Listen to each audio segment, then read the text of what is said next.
Shalom saudara pendengar saudara rohani yang dikasihi Tuhan Yesus Kristus. Selamat datang di Renungan Rohani malam hari ini. Selamat malam, saya berdoa agar saudara sehat selalu. Semoga Roh Kudus hadir di tengah kita saat ini. Sebelum kita mulai renungan malam ini, marilah kita bersama-sama berdoa. Bapa kami yang di surga, Bapa di dalam nama Tuhan Yesus Kristus, kami sungguh mengucap syukur, ya Tuhan, oleh karena Engkau sangat baik buat kami. Engkau ada bersama kami dan menopang hidup kami di siang hari dan di malam hari. Engkau ada bersama-sama dan menyertai kami. Tuhan, kami memuji dan bersyukur kepadamu pada malam hari ini, kami masih bisa berkumpul di rumah kami yang kecil ini. Tuhan, saat ini kami hendak mendengarkan firman-Mu. Berilah pengetahuan dan bimbinglah hamba-Mu ini agar apa yang Engkau firmankan dapat bekerja sesuai kehendak-Mu. Buat kami jemaat-Mu, bukalah hati dan pikiran kami untuk mendengar dan menerima firman-Mu. Kiranya firman-Mu ini dapat menjadi berkat bagi kami. Berbicaralah Tuhan, kami sudah siap menerima firman-Mu. Di dalam nama Tuhan Yesus Kristus kami berdoa dan mengucap syukur. Amin. Sahabat saudara rohani, pembacaan ayat emas Alkitab renungan kita malam hari ini. Nats pilihan kita adalah, bersukacitalah dengan orang yang bersukacita, dan menangislah dengan orang yang menangis. Tertulis dalam kitab Roma 12 ayat 15, kata kunci renungan pada malam ini adalah, bukan anggota keluarga. Dan bacaan kita pada malam ini terambil dari kitab Yohanes 19 ayat 25 sampai dengan ayat 30. Dan dekat salib Yesus berdiri ibunya dan saudara ibunya, Maria, istri Klopas dan Maria Magdalena. Ketika Yesus melihat ibunya dan murid yang dikasihinya di sampingnya, berkatalah ia kepada ibunya, "Ibu, inilah anakmu." Kemudian katanya kepada muridnya, "Inilah ibumu." Dan sejak saat itu murid itu menerima dia di dalam rumahnya.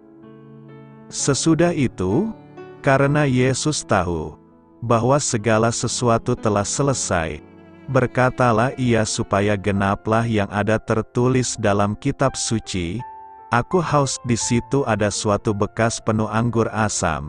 Maka mereka mencucukkan bunga karang, yang telah dicelupkan dalam anggur asam, pada sebatang hisop lalu mengunjukkannya ke mulut Yesus. Sesudah Yesus meminum anggur asam itu, berkatalah ia, "Sudah selesai." Lalu ia menundukkan kepalanya dan menyerahkan nyawanya. Terambil dari kitab Yohanes 19 ayat 25 sampai dengan ayat 30.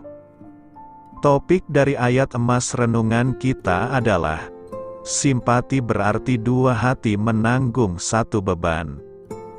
Mari kita mulai renungan malam kita.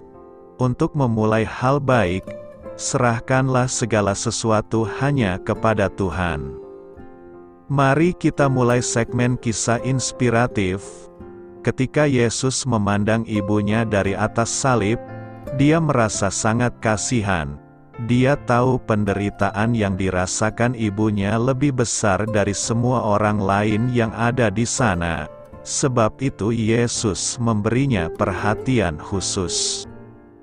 Kepedihan yang dirasakan para orang tua ketika melihat putra atau putri mereka sengsara dan meninggal sungguh tak terlukiskan. Saya telah melihat hal ini berulang kali ketika melayani para orang tua yang berduka karena anaknya menderita atau meninggal.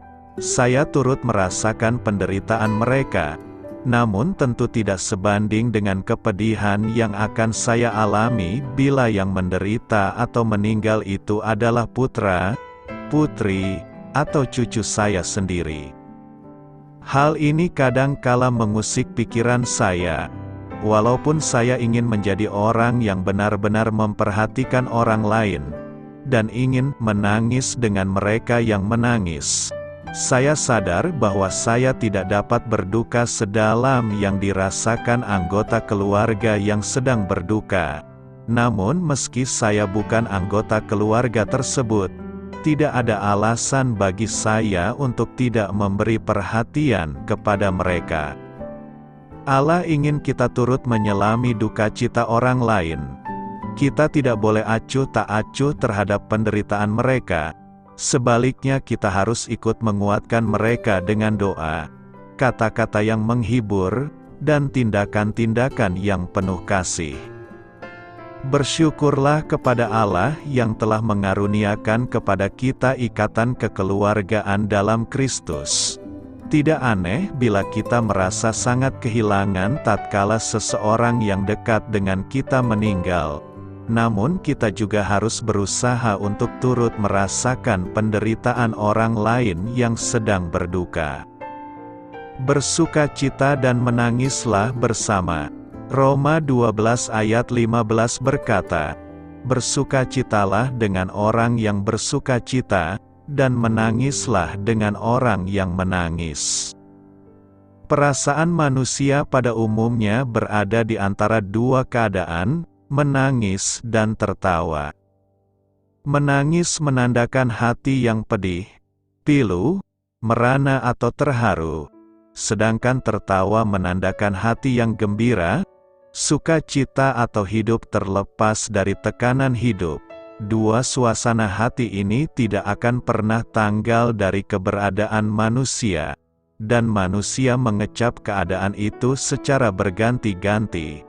Hari ini menangis, esok bisa saja telah tertawa, atau sebaliknya, hari ini kita tertawa, siapa tahu esok atau lusa, mungkin juga hari setelah itu, hati kita berubah dengan kepedihan. Apa maksud firman di atas? Kita menangis dengan yang menangis, bersukacita dengan yang bersukacita. Tentu kita tahu orang yang sedih kerap memerlukan simpati dan perhatian orang lain. Ia ingin berbagi hal yang menyebabkan ia gundah, agar dengan berbagi itu ia bisa merasa lebih lega. Ia butuh topangan orang di luar dirinya. Terlebih jika sumber yang membuat sedih adalah problematik yang berat. Kita bisa bayangkan keluarga yang ditinggal karena suami, istri, anak karena pandemi COVID-19. Ada suami yang kehilangan selama-lamanya istri dan anaknya. Anak-anak yang tiba-tiba direnggut ayah dan ibunya dari sisi mereka. Keluarga yang tanpa mimpi kehilangan orang yang dikasihi. Ayah, anak, kakak, adik, mereka pasti membutuhkan bahu yang kuat untuk meletakkan kepala yang penuh kepedihan. Kehadiran dan kesediaan kita mengerti perasaan yang tengah berbeban berat, sudah satu poin penguatan tersendiri. Dan aspek lain yang bisa kita gali dari himbauan firman Allah ini adalah agar kita bisa dipercaya. Ia dipercaya untuk mengerti dan mendengar curahan hati dan batinnya. Ya, kita harus bisa menjadi orang yang dipercaya. Buat yang tengah sedih, tentu ia berbagi perasaan dan kesesakan hatinya tidak kepada sembarang orang. Bagaimana dengan yang bersukacita? Mengapa kita harus bersukacita pula? Kita pun harus bisa menempatkan diri. Jika dengan yang bersedih kita bersimpati dan berempati, sedangkan dengan yang gembira kita pun menjadikan kita ikut gembira. Kita menikmati suasana kegembiraan sebagai bagian kebersamaan. Kita tidak ingin mereka bersuka cita dalam kesendirian tanpa teman. Dengan kata lain, diungkapkan dalam satu kata, yaitu kita diminta firman Tuhan agar menjadi orang yang solider. Solider itu setia kawan. Saat kawan kita sedih, kita setia menemaninya, demikian juga saat senang. Saat senang atau susah kita bisa hadir dalam hidup seseorang. Secara praktis, jika anak, suami, istri, ayah atau ibu, mengeluh dan perlu mencurahkan hati, apakah kita mau mendengarkannya? Dengan solider, kita diam sejenak di samping mereka, mendengar, menyimak, dan mereka merasakan Anda sungguh-sungguh bersimpati. Jika mereka menangis, mereka merasa kehadiran kita memampukannya untuk menyeka air mata di pipinya. Mereka merasa ada yang memberi waktu dan perhatian.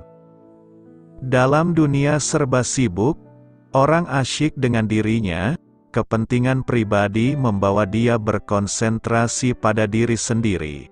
Kita sadar bahwa banyak sekali urusan yang menyedot perhatian kita, dan sering sulit dihindarkan. Problem utama orang modern adalah merasa ditinggalkan, merasa ditolak, dan merasa tidak dikasihi. Sebenarnya teknologi modern membantu kita.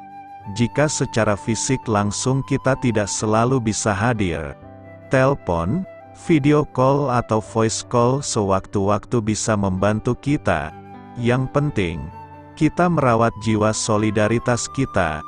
Dalam suasana apapun mereka tidak merasa ditinggalkan oleh Anda ataupun saya. Karena itu, marilah kita berusaha solider dengan semua orang dikala mereka dalam suasana suka maupun duka. Hidup secara harmonis. Roma 12 ayat 16 berkata, "Hendaklah kamu sehati sepikir dalam hidupmu bersama, janganlah berpikiran congkak, tetapi arahkanlah dirimu kepada mereka yang rendah, janganlah menganggap dirimu pandai." Paulus menuliskan nasihat kepada jemaat di Roma untuk hidup secara harmonis dan rendah hati. Latar belakangnya adalah keadaan komunitas Kristen pada saat itu, yang terdiri dari orang-orang dengan latar belakang yang beragam. Pada waktu itu, jemaat di Roma terdiri dari orang-orang yang berasal dari berbagai budaya, latar belakang sosial, dan tingkat pendidikan yang berbeda. Ada kemungkinan bahwa beberapa anggota jemaat merasa lebih pandai atau lebih berharga dari yang lain karena latar belakang mereka yang berbeda. Mungkin ada ketidaksepahaman, ketegangan, atau persaingan di antara mereka. Dalam konteks ini, Paulus menekankan pentingnya persatuan dan kerendahan hati. Dia mendorong orang-orang percaya untuk hidup dengan sehati sepikir. Artinya mereka harus mengembangkan sikap saling pengertian, kerjasama, dan kasih satu sama lain. Mereka tidak boleh sombong atau congkak dalam pikiran mereka, karena itu akan merusak kerukunan dan persatuan dalam jemaat. Paulus juga menasihati agar orang-orang percaya mengarahkan diri mereka kepada mereka yang rendah. Ini menunjukkan pentingnya untuk memberikan perhatian dan pelayanan kepada mereka yang lemah, terpinggirkan, atau terabaikan dalam masyarakat. Mereka harus berusaha untuk tidak hanya memperhatikan kepentingan diri sendiri, tetapi juga melayani dan mendukung orang-orang yang kurang beruntung. Selain itu, Paulus menekankan agar orang-orang percaya tidak menganggap diri mereka sebagai yang paling pandai atau terbaik. Sikap sombong dan pandangan congkak tentang diri sendiri dapat merusak hubungan antara sesama dan menghambat pertumbuhan rohani. Sebaliknya, mereka harus hidup dengan rendah hati, mengakui bahwa semua kebijaksanaan dan kemampuan yang mereka miliki berasal dari Allah, dan menggunakan pemberian-pemberian itu untuk membangun dan melayani orang lain. Dalam rangka menjaga harmoni, persatuan, dan pertumbuhan rohani dalam jemaat, Paulus mengingatkan orang-orang percaya untuk hidup dalam kerendahan hati, saling melayani, dan tidak meninggikan diri mereka sendiri di atas orang lain. Ada beberapa maksud dan tujuan Paulus tentang hidup yang harmonis ini, yakni: pertama, untuk menciptakan persatuan dalam hidup bersama. Paulus mendorong orang-orang percaya untuk hidup sehati sepikir, artinya mereka harus memiliki sikap saling pengertian, kerjasama, dan kasih satu sama lain. Dalam hidup bersama sebagai komunitas Kristen, penting untuk menciptakan lingkungan yang harmonis dan penuh persatuan. Ini melibatkan mengatasi perbedaan dan konflik, serta bekerja bersama untuk tujuan yang sama, yaitu kemuliaan Allah dan pertumbuhan rohani. Kedua, pentingnya menghindari sikap congkak. Paulus menekankan agar jemaat tidak memiliki pikiran congkak atau sombong. Sikap congkak, di mana seseorang merasa lebih unggul atau lebih berharga dari yang lain, dapat merusak hubungan dan menyebabkan perselisihan. Paulus mengingatkan mereka untuk tidak meninggikan diri sendiri di atas orang lain, tetapi untuk hidup dengan rendah hati dan saling menghormati. Ketiga, perlunya pelayanan kepada mereka yang rendah. Paulus mengajak orang-orang percaya untuk mengarahkan diri mereka kepada mereka yang rendah. Hal ini menunjukkan pentingnya melayani mereka yang membutuhkan, terpinggirkan, atau terabaikan dalam masyarakat. Ketika kita mengorbankan waktu dan sumber daya kita untuk melayani orang lain, kita menunjukkan rasa kasih dan memperlihatkan ciri-ciri Kristus yang rendah hati dan penuh belas kasihan. Keempat, agar tidak menganggap diri pandai, Paulus menasihati agar jemaat tidak menganggap diri mereka sebagai yang paling pandai atau terbaik.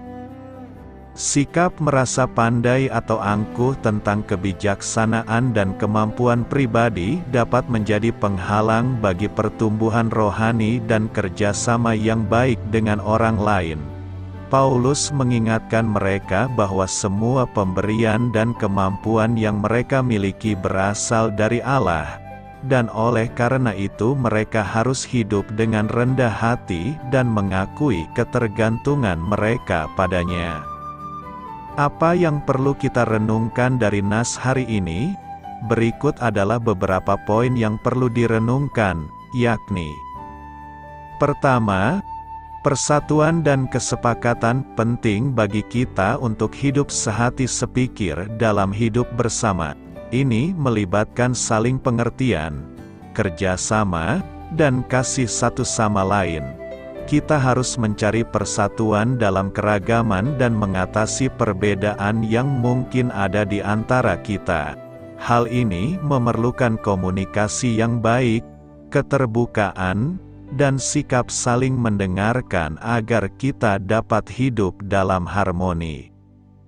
Kedua, kerendahan hati. Paulus menekankan agar kita tidak memiliki pikiran congkak atau sombong. Kita tidak boleh meninggikan diri sendiri di atas orang lain atau merasa lebih unggul.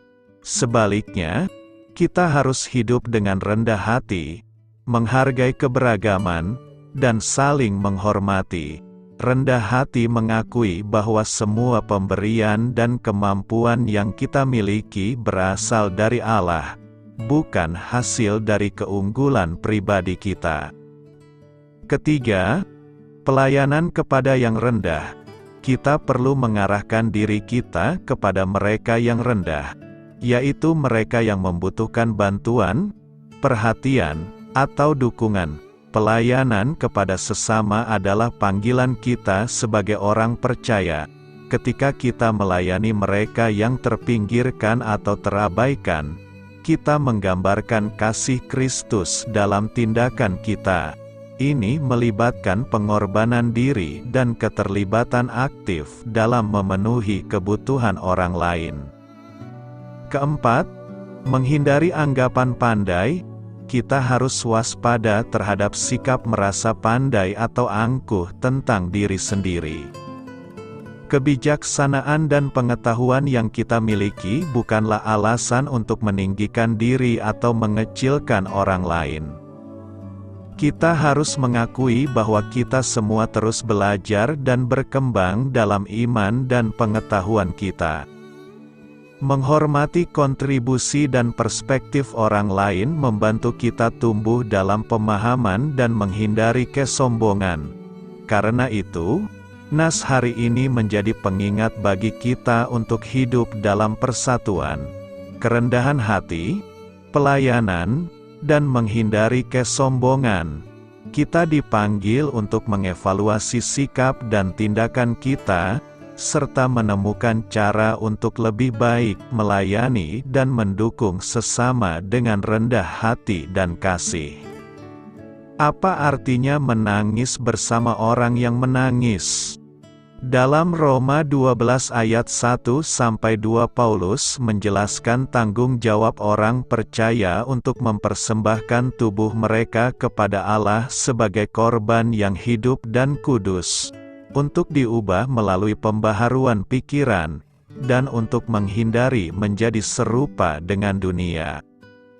Salah satu cara spesifik kita mengungkapkan transformasi pikiran yang diperbarui adalah dengan menangis bersama mereka yang menangis. Tuhan itu Maha Besar dalam belas kasihan, dan Dia bermaksud agar kita menjalani kehidupan yang mencerminkan belas kasihan itu.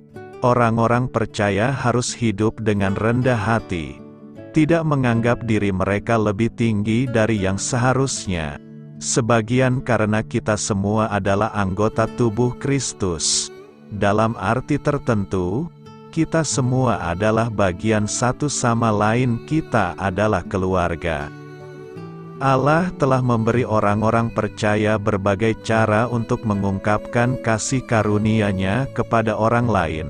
Ada yang menyebutnya karunia atau karunia rohani, dan Paulus menjelaskan bagaimana kita harus dengan hati-hati dan setia mengungkapkan kasih karunia-Nya satu sama lain, dengan menggunakan sarana yang telah disediakan Allah. Ada beberapa cara kita dapat mengekspresikan kasih karunia secara unik. Kita mungkin memiliki karunia, keterampilan, atau alat tertentu yang mungkin tidak dimiliki orang lain. Namun ada pula cara-cara yang kita semua harapkan untuk mengungkapkan kasih karunia-Nya kepada orang lain. Dan Paulus membahas beberapa cara tersebut dalam Roma 12 ayat 9 dan selanjutnya, sampai akhir Roma 15. Salah satu cara kita mengungkapkan kasih karunia Allah kepada setiap orang adalah yang lain diidentifikasi dalam Roma 12 ayat 15. Kita bersukacita bersama orang yang bersukacita dan menangis bersama orang yang menangis. Paulus menambahkan instruksi agar kita mempunyai pikiran yang sama satu sama lain. Jika seorang saudara atau saudari bersukacita atas sesuatu yang indah yang telah terjadi, kita hendaknya ikut bersukacita. Kita adalah anggota dari tubuh yang sama, kita adalah keluarga. Kita hendaknya bersukacita atas apa yang mendatangkan kebahagiaan bagi saudara-saudari kita. Sebaliknya, kita perlu menangis bersama mereka yang menangis. Ada saat-saat sedih atau patah hati, ada saat-saat duka, dan ketika orang lain menghadapi masa-masa sulit tersebut, kita dapat mendampingi mereka dan berbagi beban itu dengan mereka. Pertimbangkan bagaimana dalam 1 Tesalonika 4 ayat 13-17 Paulus menjelaskan bahwa ketika orang yang kita kasihi yang ada di dalam Kristus meninggal, suatu hari dia akan dibangkitkan, dan kita akan bersama dengan Tuhan. Karena kebenaran itu, kita tidak perlu berduka seperti orang yang tidak mempunyai pengharapan. Tetap saja ada kesedihan.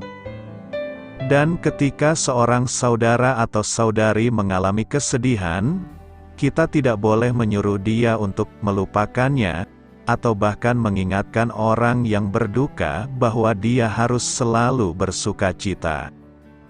Sebaliknya, Paulus membantu kita memahami bahwa kita harus mengabdi satu sama lain dalam kasih persaudaraan, dan kita perlu menangis bersama mereka yang menangis. Meskipun benar bahwa kita harus selalu bersukacita dan kita tidak pernah mempunyai kesedihan yang tiada harapan, kita perlu mengungkapkan kasih karunia dan kasih serta menangis bersama mereka yang menangis. Mungkin salah satu contoh paling indah dari menangis bersama orang yang menangis terdapat dalam ayat terpendek dalam Alkitab, Yesus menangis. Ketika Lazarus meninggal, Yesus pergi ke Betania dengan tujuan membangkitkan dia dari kematian. Mengingat pengetahuan Kristus, nampaknya tidak ada alasan baginya untuk berduka. Namun ketika dia berada di dekat orang-orang yang dilanda kesedihan, Yesus sangat terharu dan gelisah, dan dia menangis.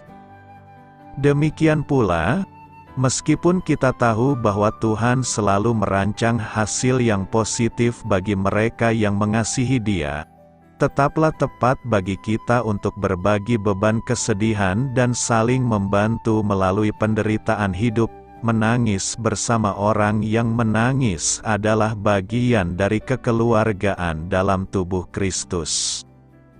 Apakah artinya tinggal di dalam Kristus? Tinggal berarti berlanjut hidup di dalam Kristus.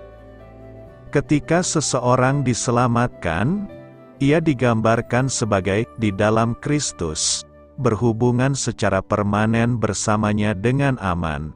Jadi, tinggal di dalam Kristus bukan satu tingkatan khusus dari kekristenan, yang terbatas pada orang-orang dewasa rohani saja, melainkan, ialah posisi semua umat percaya.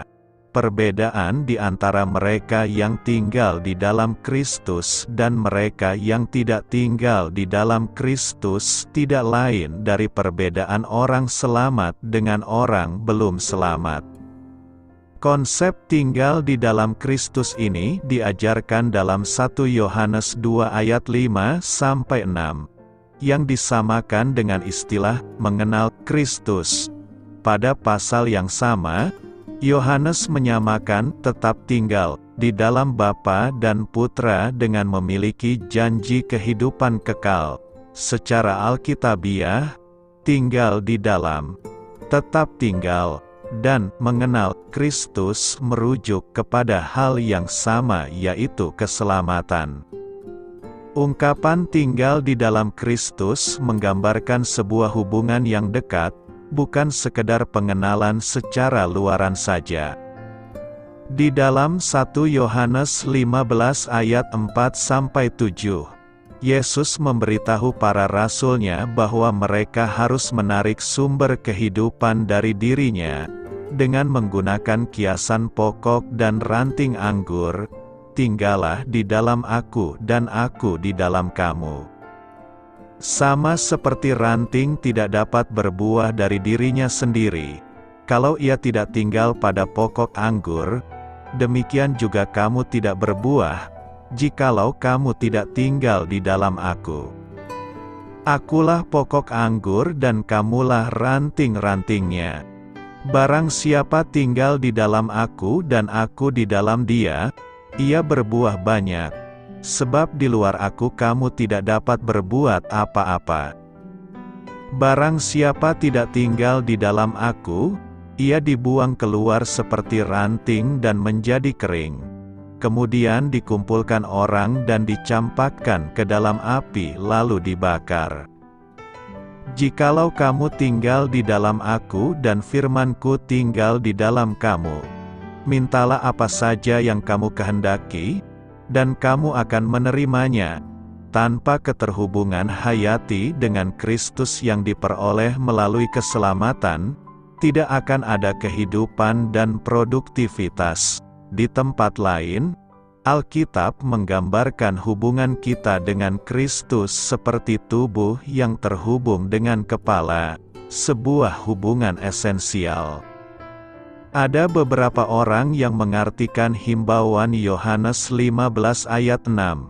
Orang yang tidak tinggal di dalamnya akan dibuang, menjadi kering, dan dibakar, sebagai himbauan bahwa umat Kristus dapat kehilangan keselamatannya. Dalam kata lain, mereka sedang mengajukan bahwa orang bisa selamat namun tidak tinggal di dalamnya, kemudian mereka akan dicampakkan. Hal ini mungkin benar andai kata konsep tinggal ini terpisah dari keselamatan, di mana hubungan dekat dengan Kristus harus dipertahankan setelah diselamatkan. Alkitab menjelaskan bahwa keselamatan datangnya sebagai anugerah dan dipertahankan juga oleh kasih karunia-Nya. Dan juga, jika sebuah ranting dapat jatuh dari pokoknya, sehingga keselamatan dapat hilang, maka ada bagian ayat lainnya yang bertentangan. Cara terbaik menafsirkan kiasan ini sebagai berikut: Yesus adalah pokok yang benar. Para ranting yang tinggal di dalamnya adalah mereka yang keselamatannya sejati. Mereka mempunyai hubungan yang benar-benar menghidupkan dengan Sang Juru Selamat. Para ranting yang kering tidak tinggal di dalamnya adalah orang yang pura-pura selamat namun belum, yang meniru keterhubungan dengan Juru Selamat namun tidak menarik kehidupan darinya. Pada akhirnya, mereka yang palsu akan terbukti. Mereka tidak terhubung dengan Yesus. Untuk suatu waktu, perjalanan Petrus dan Yudas bersama Kristus terlihat serupa. Namun Petrus terhubung dengan sang pokok anggur. Tidak demikian dengan Yudas. Yohanes menyampaikan prinsip ranting kering ini dengan cara berikut: memang mereka berasal dari antara kita, tetapi mereka tidak sungguh-sungguh termasuk pada kita, sebab jika mereka sungguh-sungguh termasuk pada kita, niscaya mereka tetap bersama-sama dengan kita. Tetapi hal itu terjadi, supaya menjadi nyata, bahwa tidak semua mereka sungguh-sungguh termasuk pada kita. Salah satu bukti keselamatan adalah ketekunan, atau tinggal secara berkelanjutan dalam Kristus. Orang yang selamat akan terus berjalan dengan Kristus. Allah akan menyelesaikan karyanya di dalam mereka, dan pada akhirnya mereka akan menghasilkan buah yang banyak bagi kemuliaan Allah. Mereka yang pergi, yang berpaling dari Kristus, dan yang tidak berlanjut tinggal bersamanya membuktikan ketiadaan iman mereka. Tinggal di dalam Kristus tidak menyelamatkan kita, melainkan menyediakan bukti akan keselamatan kita. Bukti tinggal di dalam Kristus, bukti bahwa seseorang benar-benar selamat dan tidak hanya pura-pura, antara lainnya adalah ketaatan kepada perintah Kristus, mengikuti teladan Yesus, hidup bebas dari dosa kebiasaan, dan kesadaran terhadap adanya Roh Kudus yang berdiam di dalam hati seseorang. Yesus menyerahkan nyawanya. Hari ini kita merayakan hari besar umat Kristiani yang mengagungkan, yakni peringatan hari kematian Yesus. Jumat Agung disebut Jumat Agung karena pada hari inilah Yesus mati disalibkan di Golgota demi menanggung dosa manusia dan dunia ini. Pada ibadah Jumat Agung ini kita akan membahas tema, Yesus menyerahkan nyawanya. Ini merupakan perkataan terakhir yang Tuhan Yesus ucapkan di atas kayu salib. Perkataan terakhir Tuhan kita ini merupakan perkataan yang sangat luar biasa. Mengapa? Karena satu alasan, tidak ada satu orang pun yang dapat mengatakan hal yang sama di detik terakhir dalam hidupnya. Mengapa? Karena manusia tidak dapat menyerahkan nyawanya kepada Allah. Manusia memang memiliki nyawa, namun manusia sama sekali tidak berkuasa atasnya. Manusia menerima nafas kehidupan dari Allah, dan pada suatu saat yang pasti di dalam hidupnya, Allah akan mengambil nyawa tersebut dari mereka. Ya, menjelang kematiannya, manusia tidak memiliki kemampuan sedikit pun untuk melepaskan nyawanya dari tubuhnya dan kemudian menyerahkannya kepada Allah. Lalu, apa yang sebenarnya terjadi ketika manusia mati? Apa yang terjadi adalah manusia menanti dengan pasif sampai Allah mengambil nyawanya dan dengan demikian mengakhiri hidupnya di dunia ini.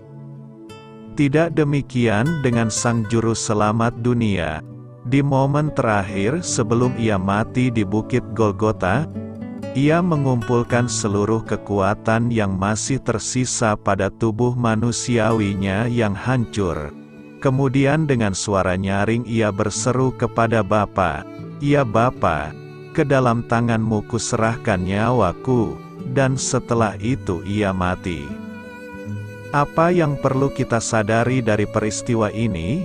Tidak seperti pikiran banyak orang yang menolak iman Kristen dan merendahkan Yesus karena kematiannya di atas salib. Yesus tidak mati karena maut mengakhiri hidupnya. Tidak, sama sekali bukan itu alasannya. Tidak seperti manusia manapun, Kristus tidak pasif di dalam kematiannya.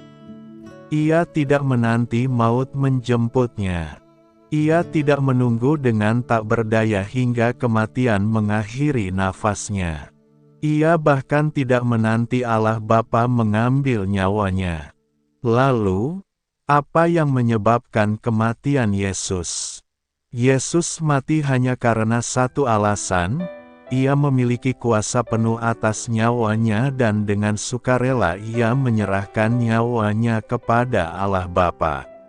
Menyerahkan nyawa berarti itu sama artinya dengan mati. Sangat menarik sekali pada kata, "aku menyerahkan." Karena kata ini tidak bermakna, "aku menyerahkan lalu sudah," tetapi bermakna, "aku menitipkan." Atau aku menyerahkan dan nanti aku klaim kembali. Seperti kita menyerahkan uang kepada bank untuk disimpan dan suatu saat kita dapat menariknya kembali. Aku menyerahkan memiliki makna yang jauh lebih dekat dengan aku akan menyetor atau aku akan menitipkan, yang tentu menandakan adanya sesuatu yang akan diterima kembali dari apa yang sudah dititipkan itu. Gambaran dari istilah Ibrani ini seperti kita sedang menabung atau menyetor atau menitipkan uang ke bank, dengan tujuan yang pasti untuk mendapatkannya kembali.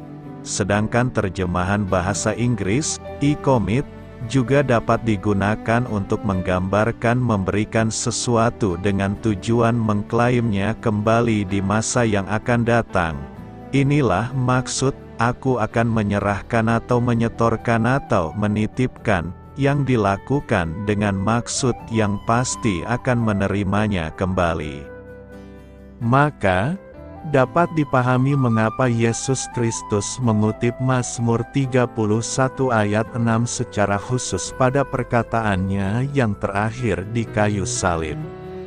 Ini merupakan suatu deklarasi keimanan yang juga menjadi pijakan iman kita, bahwa Yesus Kristus mendepositokan nyawanya ke tangan Bapa Surgawi, dan Dia pasti akan mendapatkannya kembali pada kebangkitannya dari antara orang mati pada hari yang ketiga. Ya, Dia bangkit.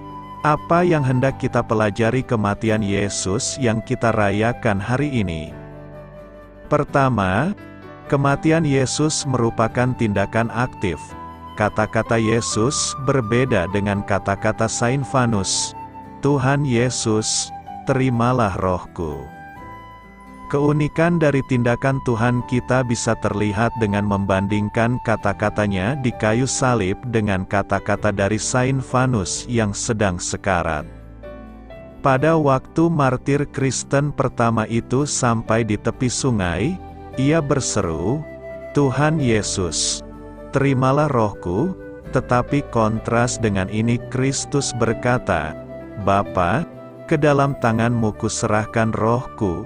Roh Saint Vanus diambil dari dia. Tidak demikian dengan Sang Juru Selamat, tidak seorang pun bisa mengambil nyawanya dari dia. Ia menyerahkan rohnya kepada Bapa. Kedua, Yesus mati karena kehendaknya sendiri. Bapa mengasihi aku, oleh karena aku memberikan nyawaku untuk menerimanya kembali. Tidak seorang pun mengambilnya daripadaku, melainkan aku memberikannya menurut kehendakku sendiri. Aku berkuasa memberikannya dan berkuasa mengambilnya kembali. Inilah tugas yang kuterima dari Bapa-Ku. Yesus menyerahkan nyawanya karena ia menghendakinya, pada saat ia menghendakinya, dan sebagaimana ia menghendakinya. Kematian Kristus merupakan sesuatu yang bersifat supranatural. Dengan ini kami memaksudkan bahwa kematiannya itu berbeda dengan setiap kematian yang lain. Dalam segala hal ia mempunyai keunggulan, kelahirannya berbeda dengan semua kelahiran yang lain. Kehidupannya berbeda dengan semua kehidupan yang lain. Dan kematiannya berbeda dengan semua kematian yang lain. Ini dengan jelas ditunjukkan dalam ucapannya sendiri tentang hal ini. Ketiga, Yesus mengucapkan kata-kata itu dengan suara nyaring. Lalu Yesus berseru dengan suara nyaring, "Ya Bapa, ke dalam tanganmu kuserahkan nyawaku." Dan sesudah berkata demikian ia menyerahkan nyawanya. Yesus tidak mati karena pelan-pelan kehabisan tenaga, tetapi dengan teriakan yang nyaring. Mengapa Yesus mengucapkan teriakan yang dahsyat itu, dengan suara yang nyaring? Bukankah ini menunjukkan bahwa kekuatannya belum meninggalkannya, bahwa ia masih tetap merupakan tuan dari dirinya sendiri? Dan bukannya dikalahkan oleh kematian, tetapi ia hanya menyerahkan dirinya sendiri kepada kematian itu. Renungkan, apa yang hendak kita renungkan dalam hari kematian Yesus ini?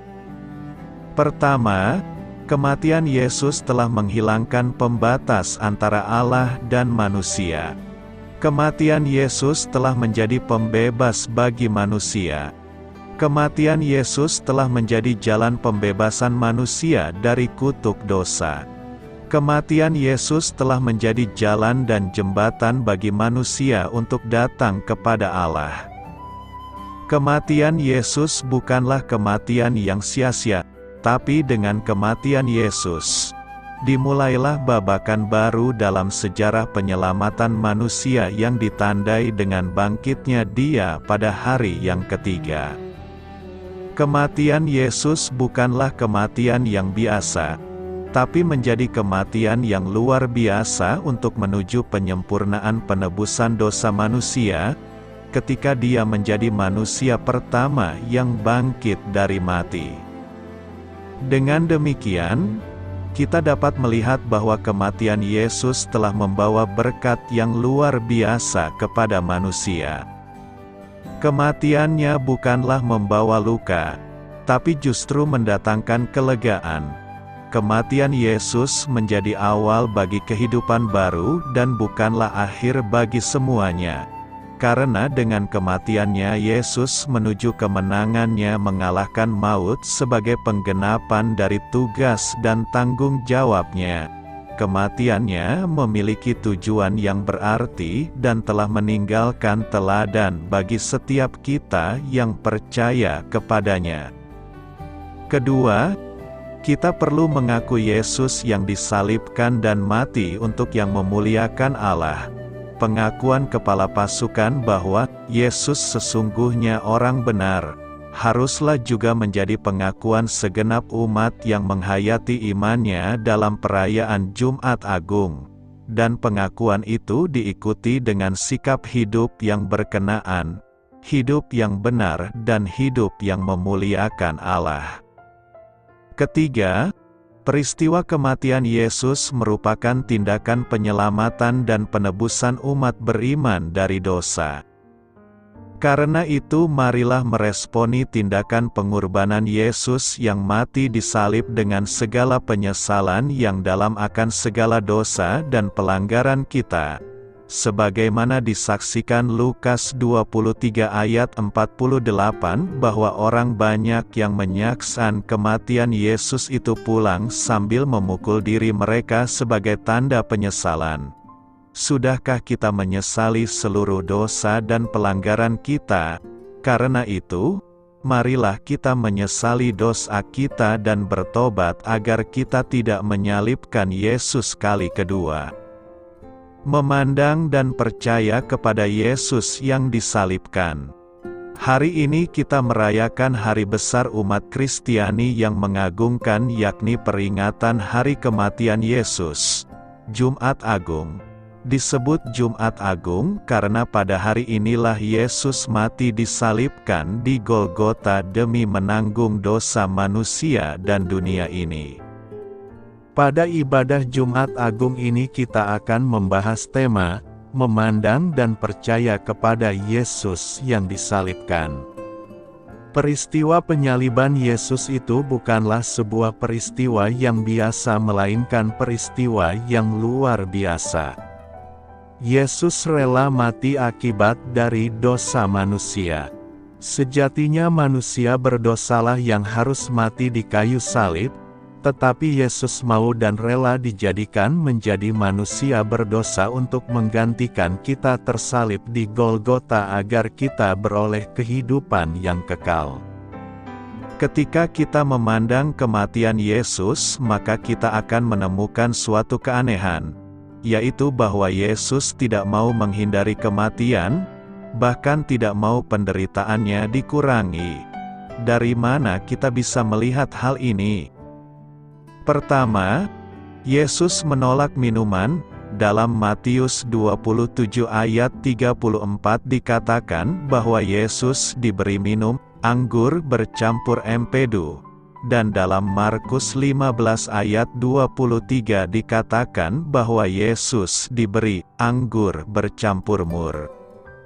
Ini bukan kontradiksi, karena minuman itu adalah anggur bercampur ramuan tertentu, yang mengandung baik empedu maupun mur. Tetapi pada saat Yesus mengecap minuman itu, dikatakan bahwa ia tidak mau meminumnya. Mengapa? Padahal sebentar lagi ia minta minum, dan mau meminum minuman yang diberikan kepadanya.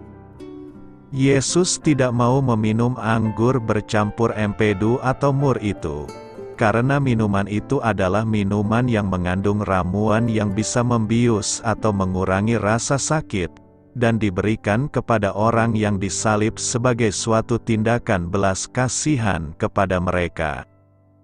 Ketidakmauan Yesus menerima pengurangan rasa sakit atau penderitaan merupakan sesuatu yang lebih aneh lagi daripada sekedar tidak menghindari kematian. Orang Kristen yang sejati seharusnya mempunyai keyakinan keselamatan, dan karena itu mestinya tidak takut mati.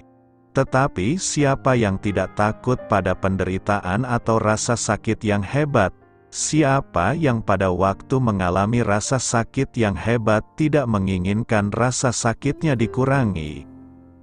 Kalau kita pergi ke dokter gigi untuk dicabut giginya, atau kalau kita akan dioperasi, tentu kita senang menerima pembiusan supaya tidak mengalami rasa sakit. Lalu mengapa Yesus tidak mau rasa sakit atau penderitaannya dikurangi? Karena ia sadar bahwa saat itu ia sedang memikul hukuman dosa manusia. termasuk hukuman dosa saudara dan saya, dan Ia ingin memikul seluruh hukuman dosa manusia. Andai kata saja pada saat itu Yesus mau meminum minuman bius itu, dan rasa sakitnya berkurang, katakanlah 10%, maka itu berarti Ia hanya memikul 90% hukuman dosa kita. Tahukah apa akibatnya? Kita boleh saja betul-betul percaya dan menerima Yesus sebagai Tuhan dan Juru Selamat, tetapi hanya 90% dari dosa-dosa kita yang ditebus atau dibayar oleh Yesus, sedangkan 10% sisanya, kita harus menanggungnya sendiri. Kalau hal ini terjadi, maka renungkanlah dua hal di bawah ini. 1. 10% dari dosa kita itu luar biasa banyaknya. Kalau kita menganggap diri kita itu baik, atau kalau kita beranggapan bahwa jumlah dosa kita cuma ratusan atau ribuan, maka itu disebabkan kita tidak mengerti firman Tuhan, yang merupakan standar Allah untuk menentukan dosa.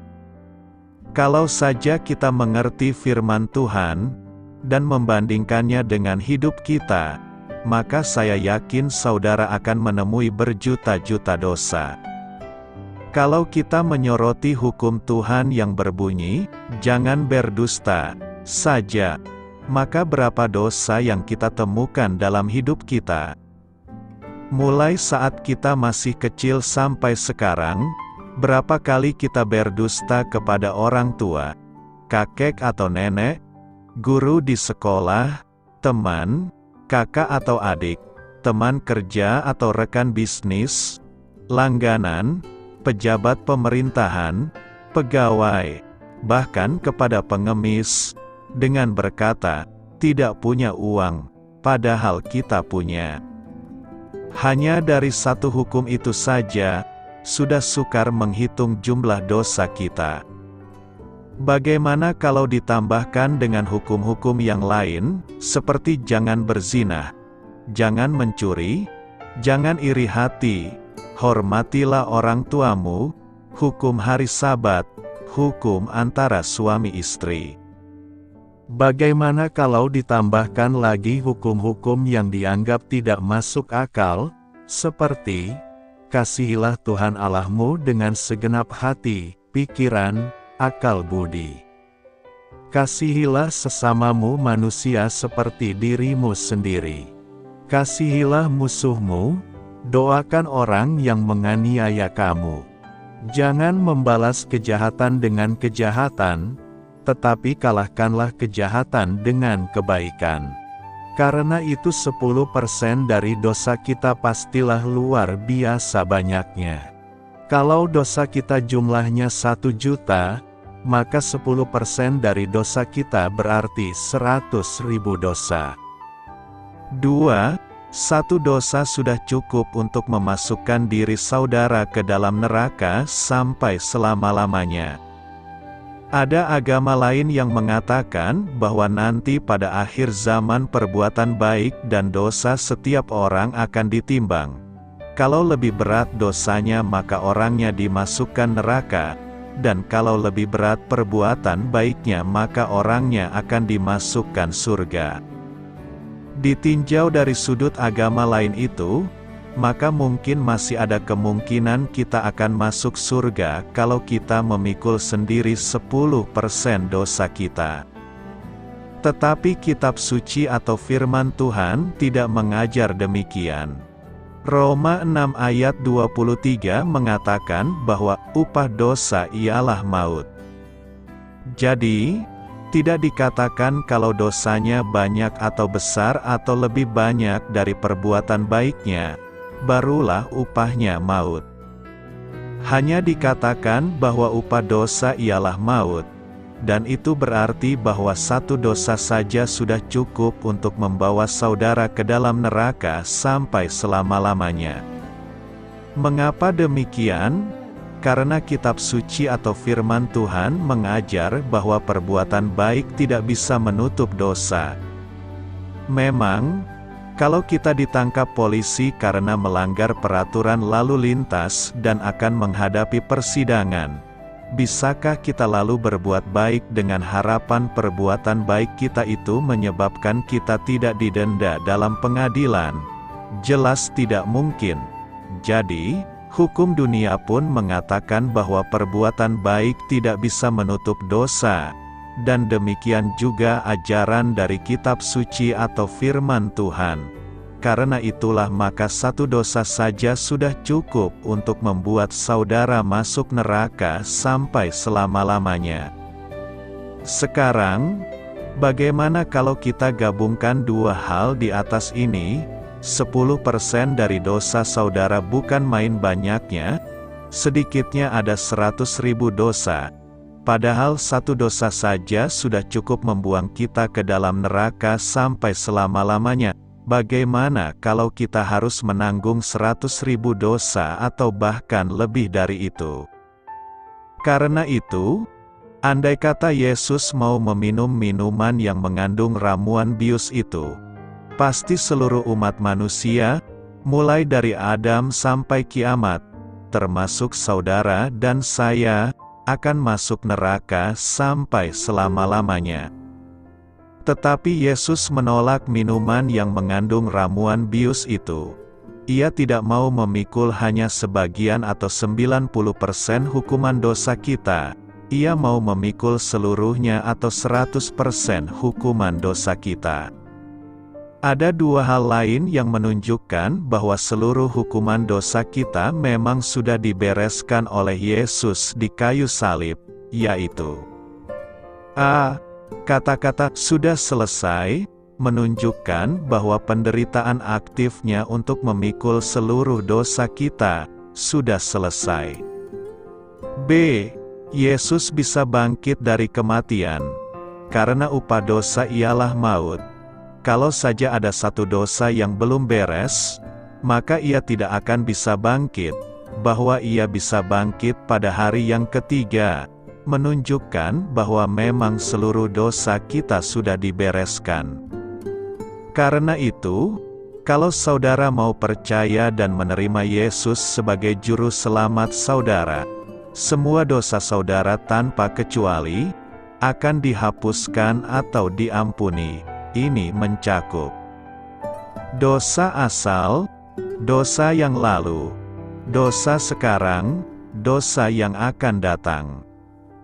Karena itulah orang yang percaya kepada Yesus mempunyai jaminan keselamatan. Kedua, Yesus minta minum. Setelah Yesus menolak minuman bius itu, ia lalu disalibkan. Dan pada waktu ada di kayu salib, ia berkata, "Aku haus." Yesus memang sangat kehausan, karena a. Ia sudah ditawan sejak kemarin malam, dan sebagai tawanan ia pasti tidak diperlakukan dengan baik. Jadi mungkin sekali ia tidak diberi makanan ataupun minuman. Ini tentu menyebabkan ia menjadi haus. B. Ia digiring ke sana kemari, kepada mahkamah agama, kepada Pontius Pilatus, kepada Herodes, kembali kepada Pontius Pilatus. Perjalanan ini tentu menambah kehausan Yesus. C. Ia dicambuki dan dipukuli dan dimahkotai dengan duri. Semua ini menimbulkan luka-luka yang mengeluarkan darah atau cairan tubuh sangat banyak, dan ini juga pasti menimbulkan kehausan yang luar biasa. D. Ia harus memikul kayu salib yang cukup berat sejauh kurang lebih 1 kilometer. Ini pasti menyebabkan ia mengeluarkan banyak keringat, dan ini menambah kehausannya. E. Ia disalibkan mulai pukul 9 pagi. Memang mulai pukul 12 siang terjadi kegelapan. Tetapi mulai pukul 9 pagi sampai pukul 12 siang ia boleh dikatakan dijemur di panas matahari yang terik. Semua hal di atas ini sudah pasti memberikan kehausan kepada Yesus. Dan ini bukanlah kehausan biasa, tetapi suatu kehausan yang bukan main hebatnya. Dan semua ini sesuai dengan nubuat Mazmur 22 ayat 16 yang berbunyi, "Lidahku melekat pada langit-langit mulutku." Bahwa Mazmur 22 ayat 16 itu menggunakan istilah lidah yang melekat pada langit-langit mulut, jelas menunjukkan kehausan yang luar biasa, di mana seluruh mulut betul-betul kering sehingga lidah melekat pada langit-langit. Mengapa Yesus harus mengalami kehausan? Tidak cukupkah penderitaan cambuk dan salib yang ia alami? Untuk ini saudara perlu ingat bahwa kalau orang masuk neraka, lautan api, maka sudah pasti ia akan kehausan luar biasa. Bandingkan dengan kata-kata atau seruan orang kaya di dalam neraka kepada Abraham dalam Lukas 16 ayat 24 yang berbunyi, "Bapa Abraham, kasihanilah aku.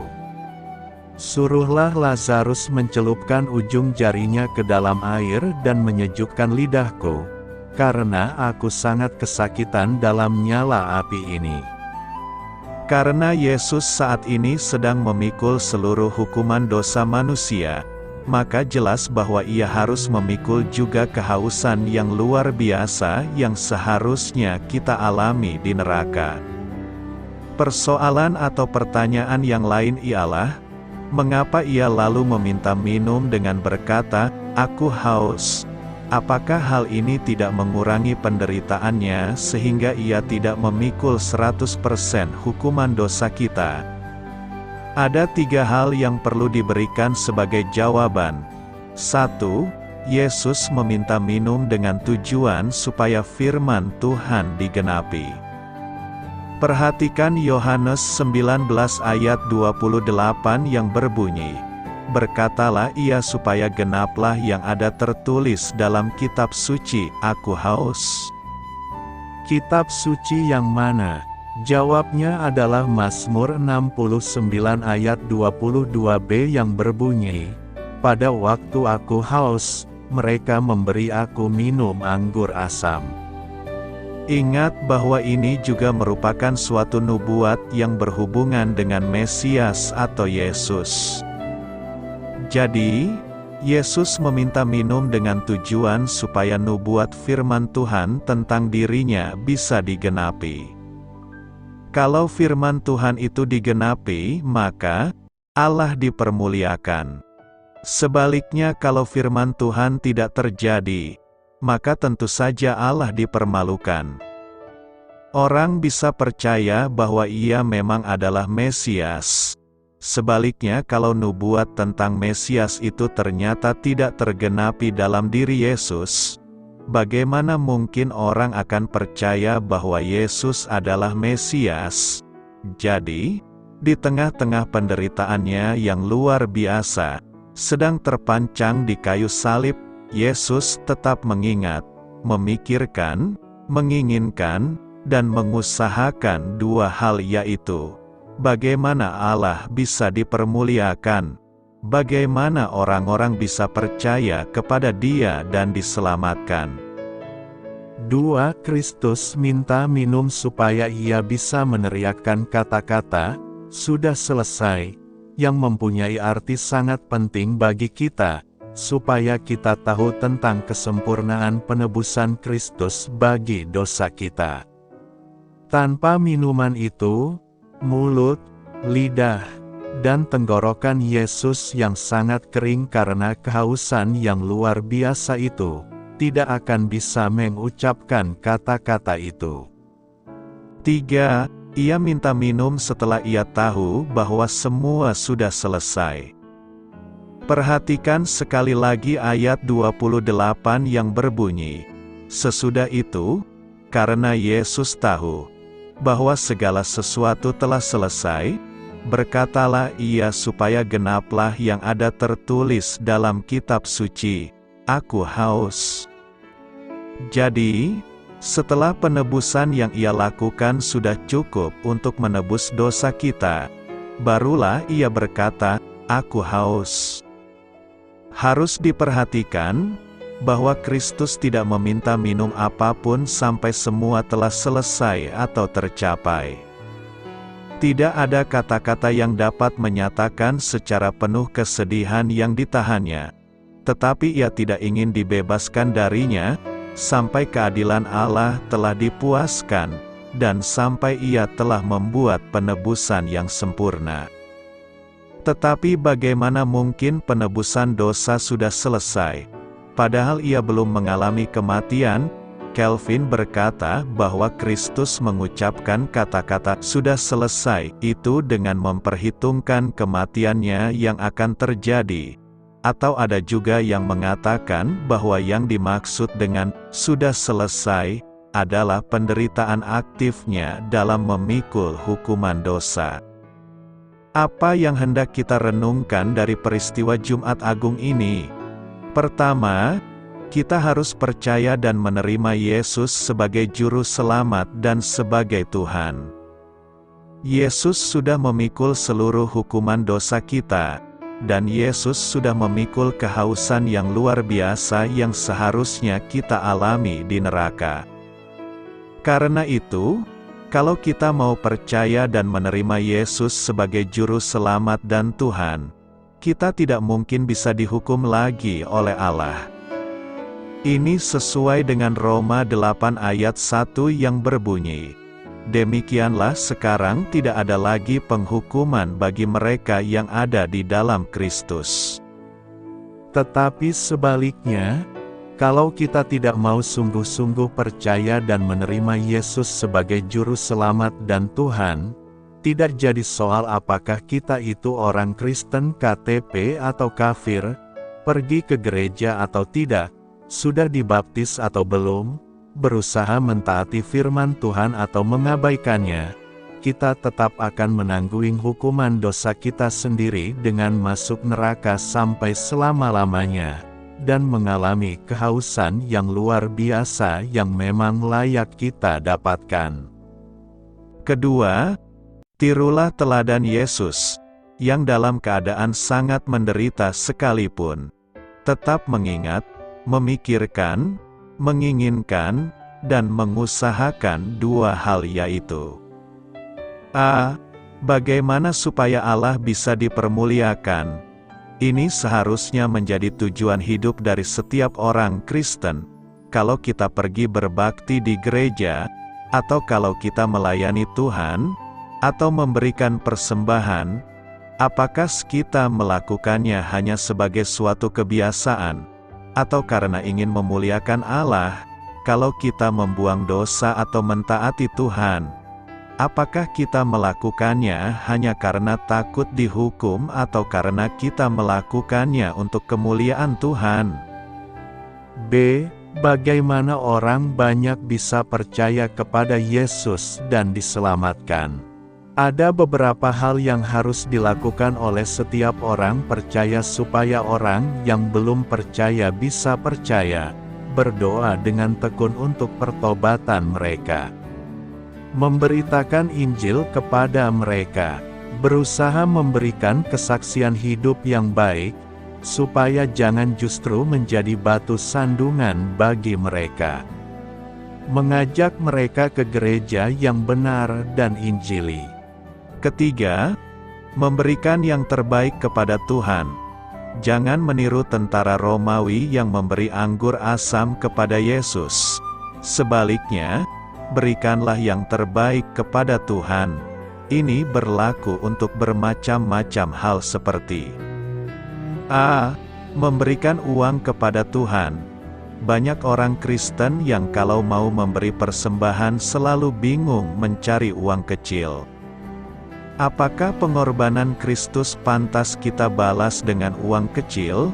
Memang kalau kita adalah orang miskin yang hanya mempunyai uang kecil, maka persembahkanlah uang kecil itu kepada Tuhan. Tuhan pasti menerimanya. Tetapi kalau untuk makan, pakaian, membangun rumah, hobi, kita bisa mengeluarkan uang besar, tetapi hanya mau mengeluarkan uang kecil untuk Tuhan.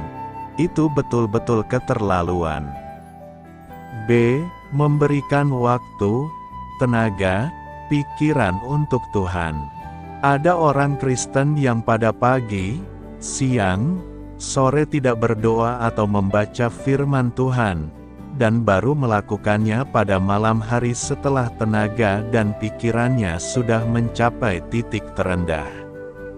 Orang seperti ini memberikan waktu, tenaga, pikiran yang terjelek untuk Tuhan. Bukankah sebaiknya kita melakukan doa atau saat teduh pada pagi hari, di mana kita ada dalam keadaan paling segar? C. Memberikan diri atau hidup kita untuk Tuhan. Banyak orang yang pada waktu masih muda menggunakan dirinya atau hidupnya untuk diri sendiri.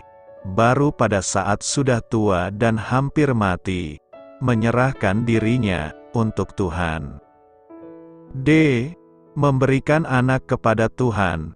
Ada orang tua Kristen yang mempunyai beberapa anak. Mereka keberatan kalau anak-anaknya yang pandai menjadi hamba Tuhan, tetapi mereka mau menyerahkan anaknya yang bodoh untuk menjadi hamba Tuhan. Untuk yang belum percaya kepada Yesus, janganlah menunda, percayalah sebelum terlambat. Untuk yang sudah percaya, tirulah teladan Kristus dan berikanlah yang terbaik kepada Tuhan. Beritakanlah Injil kepada segala makhluk, hormatilah semua orang. Selamat beristirahat malam dalam kasih setia Tuhan. Doa saya menyertai saudara sekalian. Mari bertumbuh dalam iman bersama saudara rohani. Saya memberkati Anda agar sewaktu Anda mencarinya dari Dia, Bapa Surgawi Anda akan memberikan bagi Anda roti harian Anda, dalam nama Yesus Kristus. Tuhan yang berkuasa atas alam semesta dan menuntun kita kepada iman yang menyelamatkan. Tuhan Yesus menyertai senantiasa. Terima kasih sudah berkenan mendengarkan renungan malam saudara rohani. Tuhan memberkati. Amin.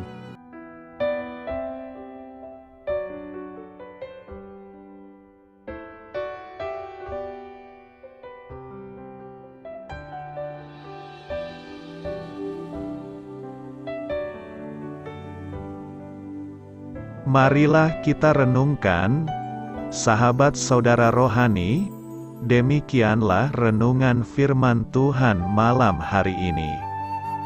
Semoga menjadi berkat di dalam hidup kita dan menjadikan kita pribadi yang lebih baik. Sebelum kita beristirahat pada malam hari ini, marilah kita berdoa. Bapa kami yang di surga, Bapa di dalam nama Tuhan Yesus Kristus, kami sungguh mengucap syukur, ya Tuhan, oleh karena Engkau sangat baik buat kami. Engkau ada bersama kami dan menopang hidup kami di siang hari dan di malam hari. Engkau ada bersama-sama dan menyertai kami, ya Tuhan Yesus. Kami mengucap syukur untuk firman-Mu, ya Tuhan, yang memberikan kami kekuatan dan menyadarkan kami bahwa kami tidak perlu takut dengan gelap dan malam. Sebab Tuhan, Engkau ada bersama kami. Engkau melindungi kami dan menjadi perisai bagi kami hamba-Mu berdoa saat ini. Tuhan, untuk setiap pendengar renungan ini yang mengalami ketakutan, kecemasan, kegelisahan, pada situasi gelap dan malam hari di dalam nama Tuhan Yesus Kristus. Kuasa Tuhan melepaskan mereka dari segala ikatan roh-roh ketakutan yang mengikat mereka saat ini. Tuhan melepaskan setiap anak-anak-Mu dari segala rasa takut dan kecemasan. Di dalam nama Tuhan Yesus segala kuasa-kuasa roh jahat, kuasa setan iblis yang mengganggu anak-anak-Mu, ya Tuhan, tolong hancurkan dan halaukan dengan kuasa-Mu. Dalam nama Tuhan Yesus Kristus, berkati setiap kami anak-anak-Mu, Ya Tuhan, dan lindungilah kami aman di dalam Engkau. Ya Tuhan, penuhilah setiap hati kami dengan keberanian, damai sejahtera, dan sukacita serta ketenangan yang dari Tuhan. Berkati kami di malam hari ini, saat kami tidur dan beristirahat. Kuasa-Mu, ya Tuhan, menaungi setiap kami, memberkati dan melindungi kami. Bangunkanlah kami kembali besok pagi dengan kekuatan yang baru, tubuh yang sehat diberkati Tuhan, dan berkat-berkat yang baru Tuhan sediakan bagi kami. Terima kasih, ya Tuhan, kami sungguh mengucap syukur untuk firman-Mu yang menguatkan kami. Dalam nama Tuhan Yesus Kristus Juru Selamat kami, Bapa kami yang baik, kami mengucap syukur dan berdoa haleluya. Amin.